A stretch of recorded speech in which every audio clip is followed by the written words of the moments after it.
Muy bien, cambiamos de tono, de ritmo, ya la tenemos conectada la autora del libro Educar en tiempos sintéticos, Melina Masnata. Ella es licenciada, tiene una maestría en tecnología educativa, licenciada en ciencias de la educación. Es emprendedora en tecnología, educación y diversidad y está presentando su libro Educar en tiempos sintéticos. Te saludamos, Julio, Alejandro, Juan y Geo. ¿Cómo estás, Melina? Buenas tardes. Pero buenas tardes, Melina, ¿cómo estás? Bien, bien, gracias por la bienvenida, gracias por abrirme la puerta. Bueno, Melina, contanos de qué se trata Educar en tiempos sintéticos. Bueno, este es un libro que inicia con un escenario que es la inteligencia artificial, donde todas las personas nos empezamos a preguntar qué va a pasar con nuestros trabajos, qué va a pasar con lo que hacemos todos los días y, por supuesto, qué va a pasar con eso que aprendemos, con eso que se llama el sistema educativo. Si las personas que están dentro de ese sistema educativo, que son tanto quienes educan, las familias, también las empresas y los organismos que piden talento, que siempre inciden en que formemos un determinado talento u otro, así como también qué va a pasar con los escenarios que se mueven. Entonces, de alguna manera es un libro que empieza con preguntas que todas las personas podemos navegarlas, porque quienes tuvimos el privilegio de haber pasado por el sistema educativo, en el mejor o peor o en todos los escenarios, siempre nos preguntamos, ¿qué es ese sistema educativo? ¿Qué es un sistema educativo exitoso? ¿Sirve para eso que nos dicen todo el tiempo de prepararnos para el mañana? ¿Se acuerdan que hace un tiempo era, tenés que estudiar computación y tenés que estudiar inglés, sí, ¿no? Bueno, ahora ¿qué va a pasar con eso? Y así también en este recorrido empieza a pasar por otras partes donde, por ejemplo, empieza un poquito a conectar algunas cuestiones que muy poco sabemos, como que la docencia es una profesión en vías de extinción, y lo decimos porque cada vez menos gente estudia para estas carreras, y eso es un desafío que tienen todos los estados, porque vos imaginate que la carrera que motiva a otras carreras que la gente pueda desarrollarse es la docencia. En determinadas situaciones o no, ese es un tema. Y hoy está muy poco valorada, eso ya lo sabemos, pero además esto fue algo que va pegando sistémicamente en que la gente no quiera estudiar estas carreras. Y eso es un problema que tenemos que atender ya ahora. Y entre muchas de las cosas que se pregunta este libro, se pregunta también, por ejemplo, si la inteligencia artificial también aprende y si también enseña, y si lo hace en cualquier tipo de escuelas, en las universidades. ¿Qué es eso que está pasando que impacta? Y a su vez hay otras preguntas que se va haciendo, y cuando digo preguntas, son preguntas que yo durante el 2023 estuve trabajando con muchas personas de diferentes ámbitos, tanto universidades, escuelas, también institutos, empresas, y fue a hacer una investigación a ver qué estaba pasando con todo eso.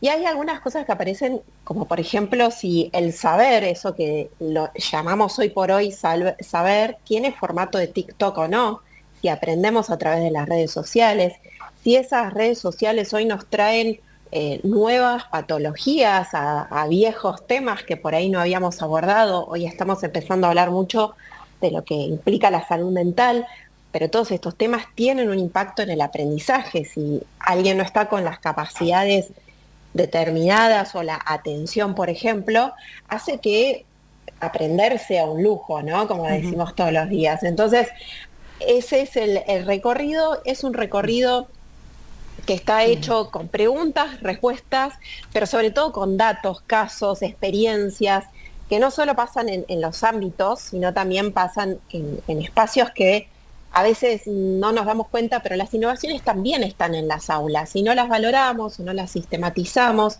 y lo mismo pasa en nuestra región. Yo soy una persona muy convencida de que nuestra región tiene mucho para enseñarle al mundo. Melina, vos sabés que cuando te escuchaba, bueno, hay muchos temas para tocar, pero en cuanto a la enseñanza y al aprendizaje, incorporando la inteligencia artificial, porque digamos, y seamos honestos, la inteligencia artificial ya está entre nosotros, ya está entre los estudiantes, pero ¿cómo hacemos para seguir incentivando la creatividad y el pensamiento en nuestros niños, en nuestros nuestros estudiantes, porque, digamos, es muy fácil, porque vos agarrás y te dicen, hágame un trabajo X, y te vas al ChatGPT, y si bien sabes que tenés que chequear las respuestas, es como que te viene a solucionar mucho la inteligencia artificial, pero ¿cómo hacemos para seguir estimulando la creatividad y el pensamiento crítico? Y a veces significa desconectarse del sistema tecnológico, ¿no? A veces tiene que ver con traer problemas reales, problemas que podamos intervenir, problemas en los que se ponen en juego todo lo que aprendimos. Díganme si no les ha pasado alguna vez que estaban por ejemplo, en la fila para pagar en el supermercado y le empiezan a decir, bueno, si pagás de esta manera o esto tenés este descuento, y ahí empezás a pensar, ay, esto era lo que me decía la persona de matemática, ¿no? El aprendizaje tiene eso que es duradero, y muchas veces aparece ese aha moment cuando estamos en la situación que tenemos que resolver. Entonces, tu pregunta, Geo, es clave, porque es cómo esto lo implemento, cómo esto me doy cuenta que puedo desarrollar una creatividad. ¿Es la creatividad además lo que queremos para el futuro? Y la realidad es que tiene que ver con diferentes puntos, también tiene que ver con las formas de afrontar los desafíos, los problemas. Hoy las inteligencias artificiales, que hay varias, está la generativa y demás, nacen de una inteligencia humana, tienen muchísimos sesgos y muchísimos errores, como bien dijiste, desde donde toman las bases de datos, por ejemplo, que necesitan una mirada humana en todo el proceso. Los roles y los trabajos del futuro probablemente tengan que ver en esto que se llama el copilot o el copiloto, esto de trabajar en tándem, pero entender que esa inteligencia artificial nos va a acelerar procesos que antes tenían que ver por ahí con los datos o la memorización o con información que era muy densa, o no todo el mundo se podía acercar a una biblioteca para acceder a esa información.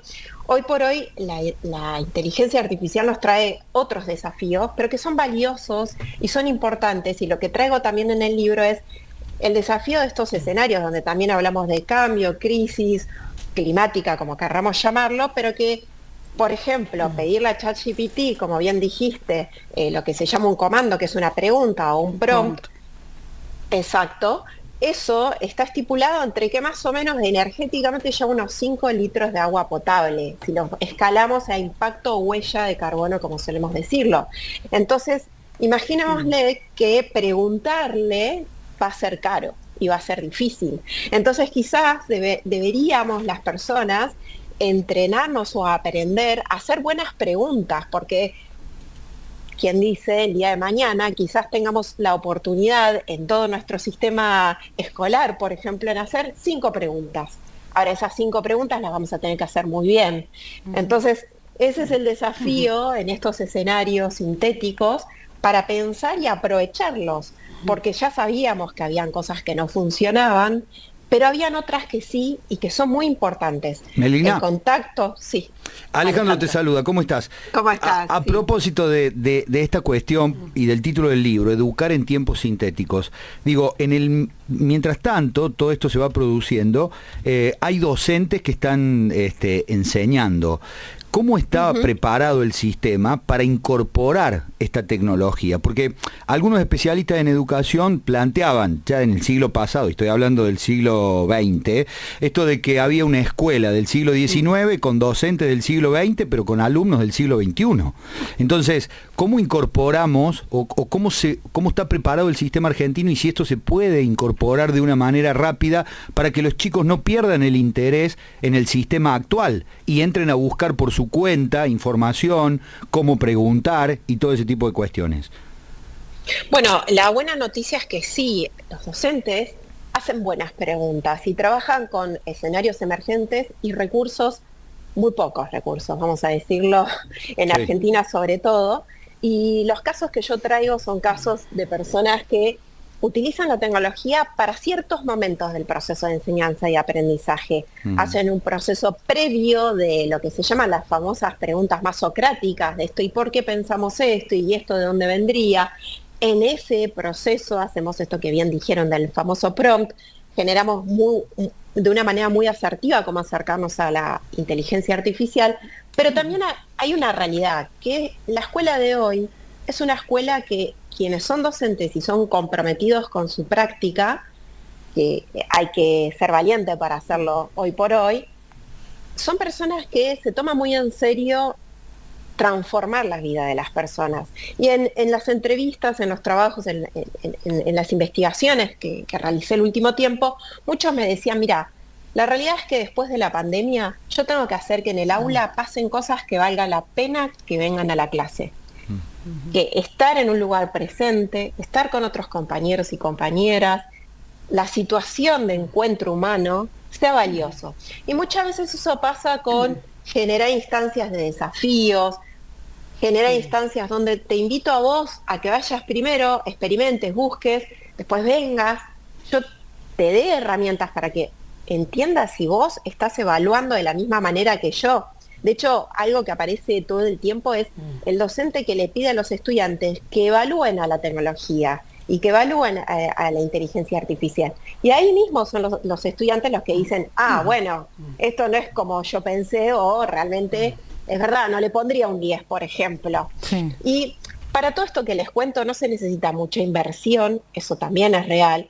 Muchos de los docentes hacen estas experiencias con muy pocos recursos, porque hoy por hoy el celular está en muchas escuelas y atraviesa la mayoría de los escenarios y de los barrios, de los centros urbanos, está en todos lados. Entonces, hacen este tipo de dinámicas que es volver a la pregunta educativa, volver al desafío educativo. Y de nuevo, para eso estos docentes ya venían haciendo muchas de estas cuestiones, de decir, bueno, ¿cómo diseño algo para que los estudiantes hoy quieran estar acá, quieran sentirse parte y quieran desarrollar una solución? Un ejemplo que recuerdo de una escuela técnica donde uno de los estudiantes tiene un desafío bastante grave de cuestiones que les pasaron en las familias y entonces su atención se veía muy disminuida. La profesora lo que hace es traerle todo un proyecto donde él empieza a escribir y a desarrollar, porque quiere desarrollar, por ejemplo, un brazo biónico con inteligencia artificial. Y en eso lo que hace la docente es que le pide que traiga ejercicios matemáticos desarrollados, haga experimentos con simulaciones, y empiezan a meterse un montón de materia física, química, matemática, e incluso lengua y literatura o prácticas de lenguaje cuando le dice, bueno, y ahora explícamelo fácil. Y hace que este estudiante empiece a volver a engancharse con la situación de aprendizaje. De eso se trata. Y también hay otro punto, que en muchas de las experiencias, el tema de trabajar en grupo, que es un tema muy desafiante, lo sabemos siempre, es uno de los temas más importantes de los que las personas que estudian hoy van a tener que aprender, porque tiene que ver con negociar, básicamente, ¿no? Negociar si lo que vos descubriste es importante, si lo que vos descubriste está bien o mal, poder posicionar tu voz, poder fundamentarlo con datos. Todo eso es un encuentro humano y un encuentro educativo en donde los docentes de esto que les estoy diciendo son expertos, con y sin tecnología. Ahora, con la tecnología logran potenciarlo.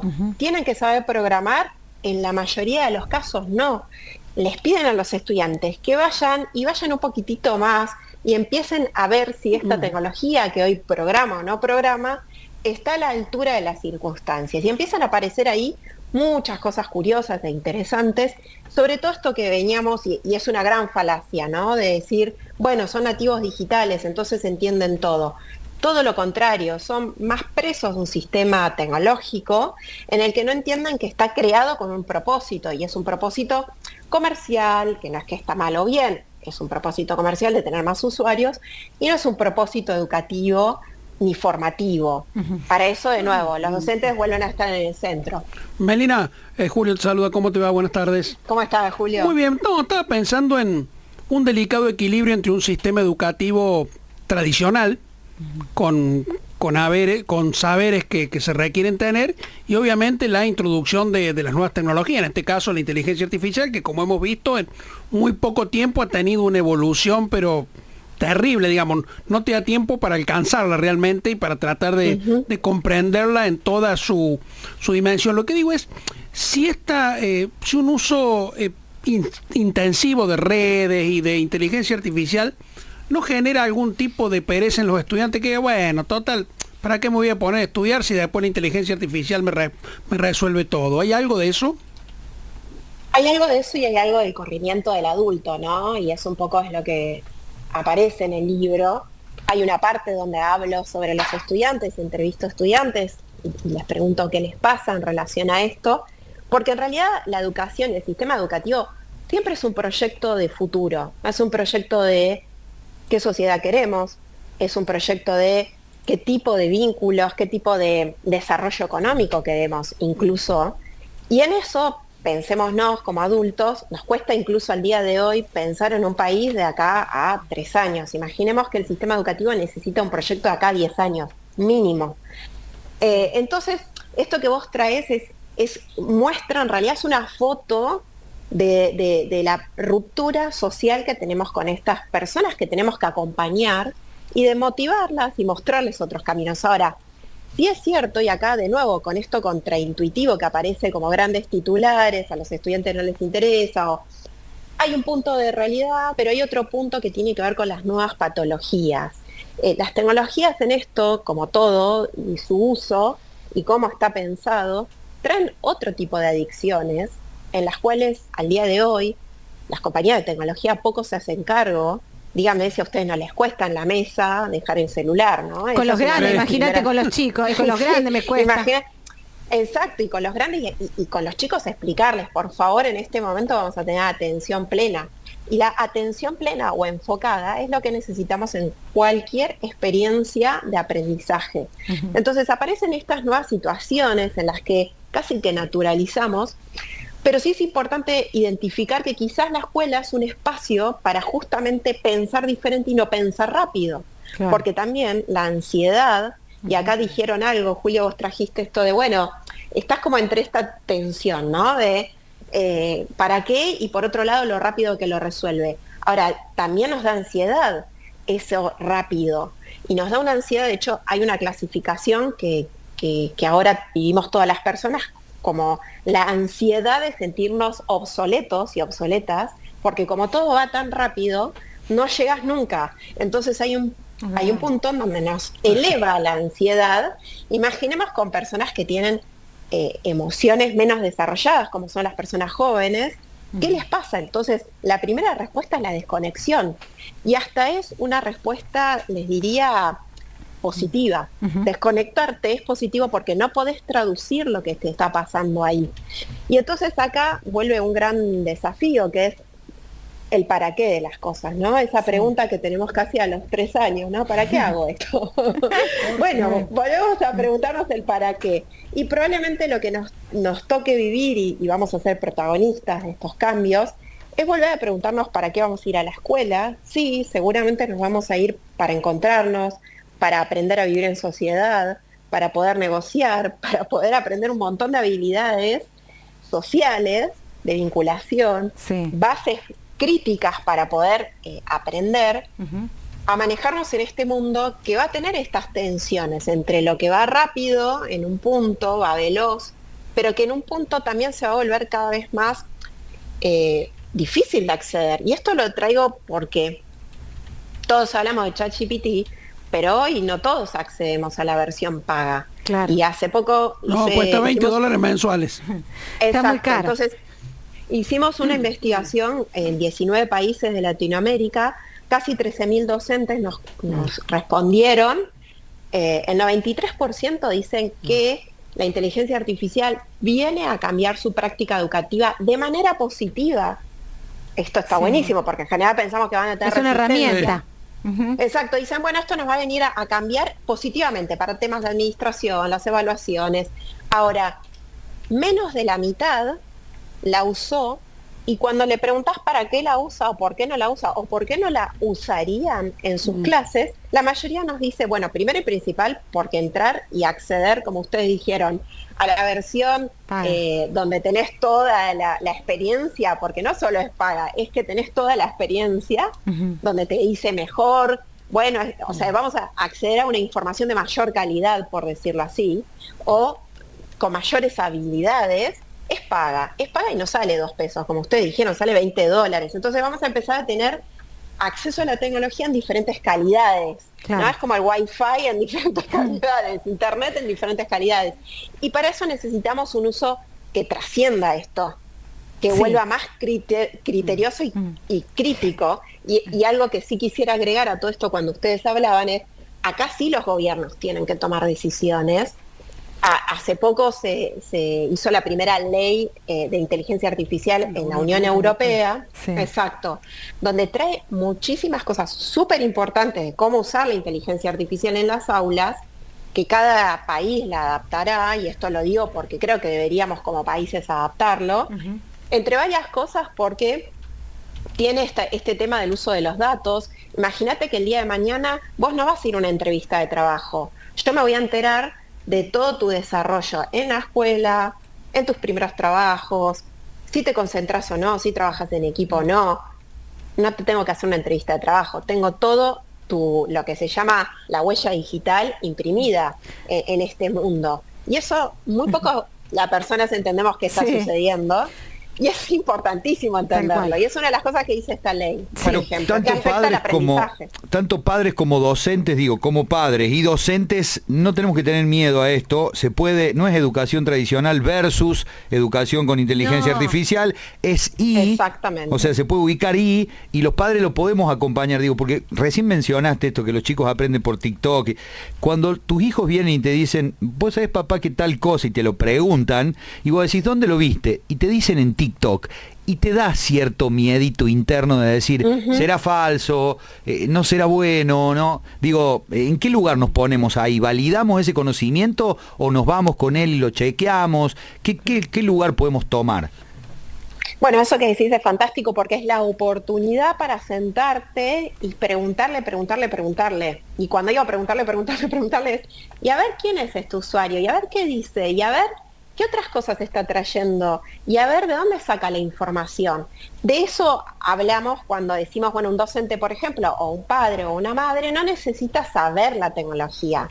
Cuando vos haces 3 caminos de estas 3 preguntas, vas a llegar a, no, bueno, es un chico que le dijo a alguien que entonces lo viralizó, ¿no? Como no tiene sentido. Claro, es Entonces, fundamental el chequeo de los padres, estar ahí presente es fundamental, porque además nosotros también sabemos que, por ejemplo, te llega un mensaje de WhatsApp que se reenvió un montón de veces y sabés que tenés que dudarlo, sabés que tenés que chequear eso, así que creo que es fundamental la presencia y el estar de los padres también. Melina, te digo que la verdad ha sido un placer hablar con vos y te digo que nos quedaríamos horas charlando, pero se nos ha acabado el tiempo, así que bueno, recordemos entonces el libro, Melina, para que la gente pueda acceder a él.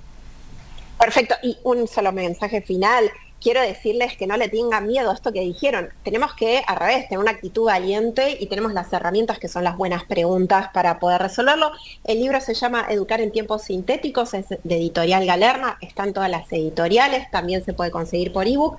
Y si van a estar en la Feria del Libro el 2 de mayo a las 5:30, vamos a estar presentándolo oficialmente, que sabemos que siempre uno viaja, yo soy de Chubut, y siempre uno viaja en esas fechas a la Feria del Libro.